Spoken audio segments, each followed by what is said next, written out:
On a quiet Sunday morning in Lagos, Nigeria, a simple parcel, a letter, was delivered to a man's doorstep. The man was Dele Giwa, a journalist known to ask questions others feared to ask. Minutes later, that particular letter, the parcel, it exploded, and his story changed the face of Nigeria journalism forever. Now, you may be asking, who was this Dele Giwa? Dele Giwa wasn't just a journalist.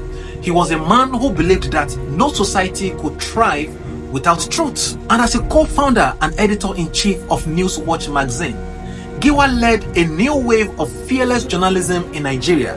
Newswatch became known for tackling sensitive national issues like government corruption, human rights violation, and military abuse, subject that no other journalist dared to approach in those days. Dele Giwa quickly became respected, feared, and sometimes hated for his boldness. But to him, telling the truth was never optional. It was his life's purpose. So in the mid-1980s, Nigeria was ruled by General Ibrahim Babangida, and it was a military government. This was the time when freedom of speech was limited. The press were tightly monitored. Journalists who published sensitive stories are exposed to harassment, arrest, and sometimes something even worse. Any story that threatened the image of the government could attract unwanted attention, and this was the storm that surrounded Dele Giwa in the months before his death. So weeks before his death, he was reportedly summoned and interrogated by officers of the State Security Service (SSS). According to public records, security officials accused him of plotting against the government, allegedly attempting to import weapons and planning to stir unrest through the magazine.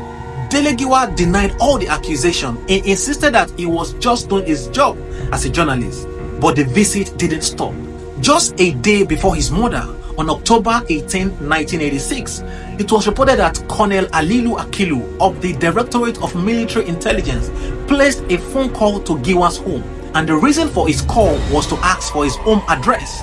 And when Giwa's wife, Fumi, asked why they needed it, Akilu reportedly said, there is an important government message for him. And the very next morning, that message arrived, in a deadly form. On Sunday, October 19, 1986, Dele Giwa was in his house in Lagos at 25 Talabi Crescent in Ikeja. It was said that he has just finished breakfast and was having a casual chat with his friend Kayode Soyinka, who was visiting from London. And suddenly, a courier arrived with a neatly wrapped parcel. It looked official, and it was said to have carried a Nigeria coat of arms. So there was no reason for him to suspect any danger. Giwa took the parcel and sat in his living room and began to open it. Without any warning, the parcel exploded in his hands. According to, the blast was really massive and it tore through Giwa's body, causing a fatal injury on the spot. So his friend Soyinka, sitting nearby, survived with hearing damage but was left in shock. Dele Giwa's last reported words were, "They have got me." Imagine the shock and the silence news of his death swept across Nigeria. The editor who had dedicated his life to exposing the truth was now the victim of one of the Nigeria's most shocking crimes, the first reported parcel bomb assassination in the country. And after his death, journalists, activists, and ordinary citizens demanded answers. But what followed stunned many. The official investigation was slow, vague, and soon faded from public records. The security agencies that had questioned Giwa just days before his death became strangely silent. The police investigation struggled to move forward, and also the two security officers who were reportedly connected to Giwa's final days were never formally charged. Many observers questioned how a crime so carefully planned, so public, and so deadly could simply fade away without answers. And after the death, there was one man who refused to let the case die, and the person was Gani Fawahimi, a renowned human rights lawyer. Gani Fawahimi spent years trying to bring the matter to court. He was determined to uncover the truth behind Giwa's death, but every step of the way, he faced legal roadblocks. Court after court dismissed his petition.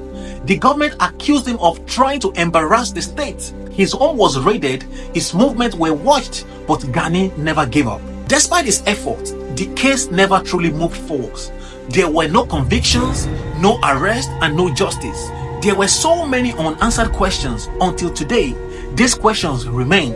Who sent the parcel? And why did the security agency contacted Giwa's home just before his death? And why was the investigation never completed? Was this a political hit or something else? These questions have lingered for decades and it was unanswered. Some believe the answer have always been hidden in plain sight. Others think the full truth may never be known. His wife, his children, his colleagues, they were all left with the memory of that terrifying morning. And every October 19, they remember the man they lost, the man who was more than just a journalist. He was a father, a husband, a friend, and a hero to the Nigeria press freedom. Dele Giwa's death became a defining moment in Nigeria media history. His story became a symbol of the dangers of investigative journalism, the high cost of speaking truth to power, and the urgent need for press freedom. And today, Giwa's name is remembered alongside the bravest journalists in the world. His story has inspired generations of Nigerian reporters to carry the torch, to pursue the truth even when it is dangerous. The story of Dele Giwa is not just about his death, it's about his life. It's about the man who refused to be silent, the journalist who kept asking questions, and the tragedy that reminded a nation of the price of a truth. This particular case remains officially unsolved, but to many, the real tragedy is not just that he died, but that justice never arrived. This is the true crime story of the fearless investigative journalist, Dele Giwa, who was silenced on a Sunday morning. This is Ayodeji, and I talk true crime stories. Make sure you like, you share, you comment, and you subscribe. I will see you guys on the next one.